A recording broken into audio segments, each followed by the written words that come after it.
നടന്മാർ ഉൾപ്പെടെ പ്രമുഖരാണ് പ്രതിസ്ഥാനത്ത് നിൽക്കുന്നത്. ഹേമ കമ്മിറ്റി റിപ്പോർട്ടിന് ശേഷം പുറത്തു വന്ന വെളിപ്പെടുത്തലുകളിൽ ബലാത്സംഗ കുറ്റം ചുമത്തിയതോടെ മുകേഷ് MLA രാജിക്കായി മുറവിളി ഉയരുകയാണ്. മുകേഷിനെ സംബന്ധിച്ച് ഇന്ന് നിർണായകമാണ്. മുകേഷിന്റെ ഭാഗം കേട്ട ശേഷം സംസ്ഥാന സമിതിയിൽ തീരുമാനം ഇന്ന് ഉണ്ടായേക്കും.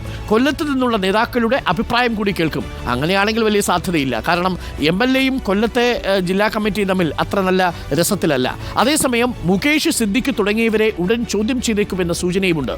മറ്റൊരു പ്രധാന കാര്യം, വിവാദങ്ങൾ ഇങ്ങനെ കത്തി നിൽക്കുമ്പോൾ സൂപ്പർ സ്റ്റാറുകൾ എവിടെ എന്നൊരു ചോദ്യമാണ് എല്ലാവരും ചോദിച്ചിരുന്നത്.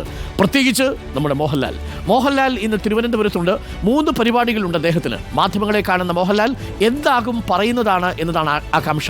ഞങ്ങളുടെ പ്രതിനിധികൾ രാവിലെ തന്നെ പ്രേക്ഷകർക്കൊപ്പം ഈ വിശേഷങ്ങളുമായി ചേരുന്നു. ശ്രീജിത്ത്, സാനിയോ, സൈഫുനീസ, പ്രസാദ്, ഒപ്പം അരുൺ സോളമൻ എന്നിവരുണ്ടാവും. റോഷിപാലും നമുക്കൊപ്പം ചേരും. നമ്മളുടെ വാർത്താ സംഘം തയ്യാറായി കഴിഞ്ഞു. ഈ വാർത്താ ദിനത്തിലെ കൂടുതൽ ചൂടുള്ള വാർത്തകളുമായി എല്ലാവരുമാണ്. ഈ ചൂടുള്ള ദിവസം ആകെ ഒരാൾ മാത്രമാണ് കൊടപിടിച്ച് നിൽക്കുന്നത്. അത് നമ്മുടെ പ്രവീൺ പുരുഷോത്തമനാണ്. പത്തനംതിട്ടയിൽ മഴ പെയ്യുന്നുണ്ട്. ബാക്കിയുള്ള സ്ഥലങ്ങളിൽ ഈ AMMയും ഹേമ കമ്മിറ്റിയും ഉയർത്തിവിട്ട ആരോപണങ്ങളുടെ മഴയാണുള്ളത്. നമുക്ക് ആദ്യം ശ്രീജിത്തിൽ നിന്ന് തുടങ്ങാം എന്ന് കരുതുന്നു. ശ്രീജിത്ത് ഇപ്പോൾ നമ്മൾക്കൊപ്പം എത്തും. TV പ്രസാദ് നമുക്കൊപ്പമുണ്ട്. TV Prasad, very good morning. Saifunisa good morning. Sanio good morning. Sreejith good morning. Arun Solomon good morning. Roshipal very good morning. ആദ്യം നമുക്ക് പ്രസാദിൽ നിന്ന് തുടങ്ങാം. പ്രസാദ്, നമുക്ക് അന്വേഷണത്തിൽ നിന്ന് പിടിക്കാം. ആദ്യം എവിടെ എത്തി നിൽക്കുന്നു അന്വേഷണം എന്നുള്ളതാണ് ആദ്യത്തെ ചോദ്യം. പല ഘട്ടങ്ങളിലായി ഈ ചോദ്യം ചെയ്യൽ തുടങ്ങും. പരാതികൾ ഒരുപാട് കിട്ടി. ഈ ആരോപണം ഉന്നയിച്ചവരുടെ മൊഴികൾ പോലീസ് രേഖപ്പെടുത്തി കഴിഞ്ഞു. രഹസ്യമൊഴി അടക്കം രേഖപ്പെടുത്തിയ പശ്ചാത്തലത്തിൽ അടുത്ത സ്റ്റെപ്പ് എങ്ങോട്ടാണ് ഇനി അന്വേഷണ സംഘം പോയി ചെന്ന് കയറാൻ സാധ്യതയുള്ളത്? TV പ്രസാദ്. അരുൺ, വെളിപ്പെടുത്തലിന് പിന്നാലെ പരാതികൾ വരുന്നു. പരാതികളിൽ പോലീസ് കേസ് രജിസ്റ്റർ ചെയ്യുന്നു. അങ്ങനെ വിവിധ പോലീസ് സ്റ്റേഷനുകളിൽ രജിസ്റ്റർ ചെയ്ത കേസുകൾ സ്പെഷ്യൽ ഇൻവെസ്റ്റിഗേഷൻ ടീമിന് കൈമാറുന്നു. അങ്ങനെയുള്ള നടപടി പുരോഗമിക്കുകയാണ്. പക്ഷേ പല സ്ഥലത്തും പോലീസിനും അന്വേഷണ സംഘത്തിനും ഒരെത്തും പിടിയും കിട്ടാത്ത രീതിയിലേക്ക് കാര്യങ്ങൾ പോകുന്നു എന്നുള്ളതാണ് ഇതിൻ്റെ രത്ന ചുരുക്കം. കാരണം ഉന്നയിക്കപ്പെട്ട ആരോപണങ്ങളിൽ മിക്കതും ഒരുപാട് വർഷങ്ങൾക്ക് മുന്നേ ഉള്ളതാണ്. അതുകൊണ്ട് തന്നെ തെളിവ് ശേഖരിക്കുക എന്നുള്ളത് അന്വേഷണ സംഘത്തിന് മുന്നിൽ വലിയ വെല്ലുവിളിയുമാണ്. സ്വാഭാവികമായി ബലാത്സംഗം ചെയ്തു എന്നാരോപിച്ച് പരാതി വന്നാൽ ഉടനടി തന്നെ FIR എടുക്കേണ്ടതുണ്ട്. അങ്ങനെ FIR എടുക്കുകയും ചെയ്തു. പക്ഷേ ഈ കേസിൽ ഒരു പരിധിവരെ മുന്നോട്ട് പോയി എന്ന് പറയാൻ പറ്റുന്നത് സിദ്ദിഖിൻ്റെ കേസിൽ മാത്രമാണ്.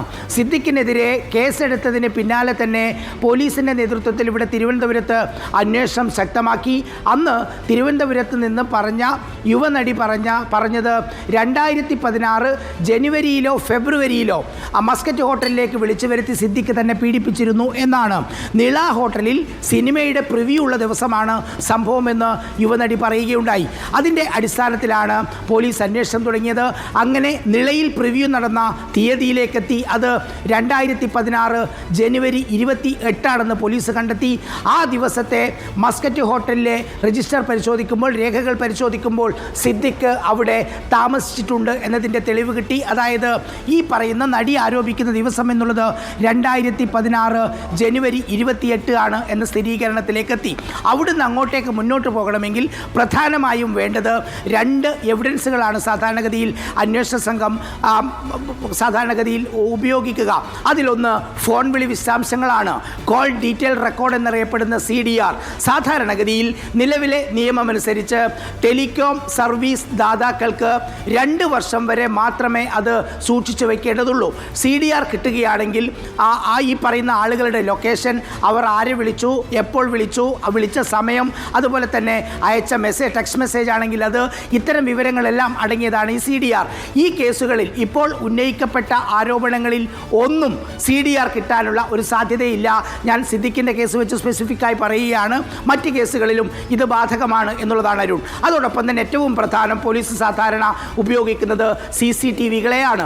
2016 മസ്കറ്റ് ഹോട്ടലിൽ 3 മാസം വരെ സൂക്ഷിച്ചു വയ്ക്കാവുന്ന CCTV ദൃശ്യങ്ങൾ സൂക്ഷിച്ചു വയ്ക്കാനുള്ള കപ്പാസിറ്റി മാത്രമേ അവിടെയുള്ളൂ. അതുകൊണ്ട് ഏറ്റവും പ്രധാനപ്പെട്ട 2 ഡിജിറ്റൽ എവിഡൻസുകൾ അന്വേഷണ സംഘത്തിന് കിട്ടില്ല. അത് ഞാൻ ആദ്യം പറഞ്ഞ ഒന്ന് CDR, 2 CCTV. പിന്നീടുള്ളത് ഫോണിലൂടെയുള്ള വിശദാംശങ്ങളാണ്. അത് യുവനടി കൈമാറിയെന്നാണ് അറിയുന്നത് അരുൺ. അന്ന് സിദ്ദിഖുമായിട്ടുള്ള ചാറ്റിൻ്റെ സ്ക്രീൻഷോട്ട് ഇത് ഇതിനകം തന്നെ അന്വേഷണ സംഘത്തിന് കൈമാറിയെന്നറിയുന്നു. സമാനമായ കേസിലും ഈ രീതിയിൽ മുന്നോട്ട് പോകാനാണ് അന്വേഷണ സംഘം ഉദ്ദേശിക്കുന്നത്. Arun. Okay, T V Prasad, ഒരു പ്രേക്ഷകൻ പറയുന്നത് ഈ ഹേമ കമ്മിറ്റി ന്യൂസ് വാർത്തകളുടെ കൂട്ടത്തിലുള്ള ഒരു വാർത്തയെ പറഞ്ഞാൽ പോരെ എന്ന് ഷക്കി ചോദിക്കുന്നുണ്ട്. ആ ചോദ്യം വളരെ പ്രസക്തമാണ് കേട്ടോ. മാത്രം പ്രേക്ഷകരിൽ അരാജകത്വം ഉണ്ടാക്കുന്നു എന്നാണ്. നമ്മൾ പുറത്തുവിടുന്ന വാർത്തകൾ പ്രേക്ഷകർക്ക് കുറച്ച് ടെൻഷൻ അടിച്ചല്ലാതെ കാണാതിരിക്കാൻ പറ്റുന്നില്ല എന്നാണ്. കുട്ടികളൊക്കെ ഉണ്ടല്ലോ, അപ്പോൾ പല വാർത്തകളും നമ്മൾ പുറത്തുവിടുമ്പോൾ കുട്ടികളൊക്കെ ചോദിച്ചു തുടങ്ങി, അച്ഛാ എന്താണ് ഈ നടി പറയുന്നത് എന്ന് ചോദിച്ചു തുടങ്ങുമ്പോൾ അച്ഛന്മാർക്ക് ഇരുന്ന് വിയർക്കുകയാണ്. ഇവർക്ക് ഈ കാര്യങ്ങൾ വിശദീകരിക്കേണ്ടി വരുമല്ലോ. എന്താണ് താങ്കൾ കണ്ട തങ്ങളുടെ പ്രിയപ്പെട്ട നടൻ ഇവരോട് ചെയ്തത് എന്ന് ഈ മക്കളൊക്കെ ചോദിക്കുന്നൊരവസ്ഥയുണ്ടല്ലോ ടി വി പ്രസാദ്. അതേ അരുൺ, അതൊരു വലിയ പ്രശ്നം തന്നെയാണ്. കാരണം ഈ പറഞ്ഞതുപോലെ വാർത്ത വരുന്ന സമയത്ത് നമുക്ക് കൊടുക്കാതിരിക്കാൻ പറ്റില്ലല്ലോ. മറ്റൊന്ന്, ഇപ്പോൾ ഏതെങ്കിലും യുവനടികളോ ജൂനിയർ ആർട്ടിസ്റ്റുകളോ അല്ലെങ്കിൽ ഇതുമായി ബന്ധപ്പെട്ടവരോ എന്താണ് പറയാൻ പോകുന്നതെന്ന് നമുക്ക് ഊഹിക്കാനും പറ്റില്ല. കാരണം അത് കൊടുക്കാതിരിക്കാനും പറ്റില്ല. ആകെ പ്രതിസന്ധിയിൽ തന്നെയാണ്. പക്ഷേ നമ്മൾ നേരത്തെ അരുൺ പറഞ്ഞതുപോലെ തന്നെ നമ്മൾ മറ്റു വാർത്തകളിലേക്കും കയറി തുടങ്ങിയിട്ടുണ്ട്. സജീവമായി തന്നെ നമ്മൾ മറ്റു വാർത്തകളുടെ കൂടെ ഉണ്ടാകും. ഏതായാലും 2-3 ദിവസം കൂടി ഇനിയും ക്ഷമിക്കേണ്ടി വരുമെന്നാണ് അല്ലേ അരുൺ നമുക്ക് പ്രേക്ഷകരോട് പറയാം. തീർച്ചയായിട്ടും പ്രേക്ഷകർ ഒന്ന് ക്ഷമിക്കുക. കാരണം ഈ വാർത്ത ഇങ്ങനെ നിറഞ്ഞു നിൽക്കുമ്പോൾ ഞാൻ ഇന്ന് പത്രങ്ങളൊക്കെ നോക്കുകയായിരുന്നു പ്രിയപ്പെട്ട പ്രേക്ഷകരെ. എല്ലാ പത്രങ്ങളിലും പ്രധാനപ്പെട്ട വാർത്തയായിട്ടുണ്ട്. അതിൽ നാഷണൽ ഡെയിലി അതിൻ്റെ ആദ്യ പേജിൽ നിന്ന് ആ വാർത്ത ഒഴിവാക്കിയിട്ടുണ്ട്. പക്ഷേ മുകേഷിൻ്റെ വാർത്ത ഹിന്ദു പത്രം അതിൻ്റെ ആദ്യത്തെ പേജിൽ ഒരു ഭാഗത്ത് കൊടുക്കുന്നുണ്ട്. CPM evasive on Mukesh continuation as MLA. CPM ഒഴിഞ്ഞു മാറുന്നു MLA മുകേഷിൻ്റെ രാജിയുടെ കാര്യത്തിൽ എന്നൊരു വാർത്ത നാഷണൽ ഡെയിലി അടക്കം കൊടുക്കുന്നുണ്ട്. അപ്പോൾ അതുകൊണ്ട് നമുക്ക് ആ വാർത്ത വിട്ടുകളയാൻ കഴിയില്ല. കാരണം സംസ്ഥാനത്തെ ഒരു പ്രധാനപ്പെട്ട MLAക്കെതിരെ ഉയർന്നിരിക്കുന്ന ഒരു ലൈംഗികാരോപണം, സംസ്ഥാനത്തെ ചലച്ചിത്ര മേഖലയിലെ താരങ്ങൾക്കെതിരെ ഉയർന്നിരിക്കുന്ന ലൈംഗികാരോപണത്തിൻ്റെ കൊടുങ്കാറ്റ്, അത് തീർച്ചയായും അത്ര പെട്ടെന്ന് അതിൻ്റെ അലയൊലികൾ അവസാനിക്കില്ല. അതുകൊണ്ടാണ് ആ വാർത്ത നമ്മൾ പ്രേക്ഷകരിൽ നിർത്തുന്നത്. ഞാൻ നോക്കുകയായിരുന്നു മറ്റെല്ലാ പത്രങ്ങളിലും ഈ വാർത്ത, എല്ലാ പത്രങ്ങളിലും വാർത്ത ക്യാരി ചെയ്തിട്ടുണ്ട്. മാതൃഭൂമിയുടെ ആദ്യത്തെ പേജിൽ തന്നെ വിശദമായ വാർത്ത ഈ പീഡനവുമായി ബന്ധപ്പെട്ട്, ഈ അന്വേഷണവുമായി ബന്ധപ്പെട്ട വാർത്തകളൊക്കെ ആദ്യ പേജിലുണ്ട്.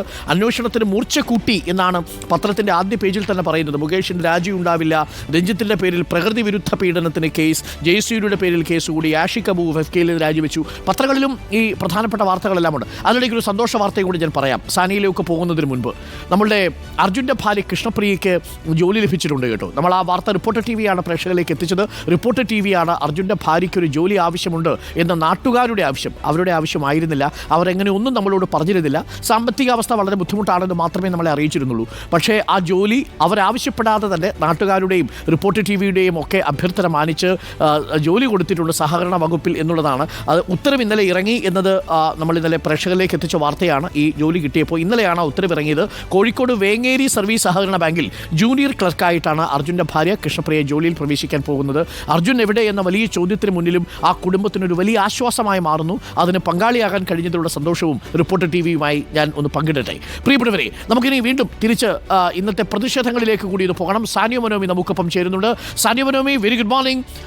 ഇന്നിപ്പോൾ പ്രതിഷേധത്തിൻ്റെ അടുത്ത ദിവസം നമ്മളിലേക്ക് കടക്കുകയാണ്.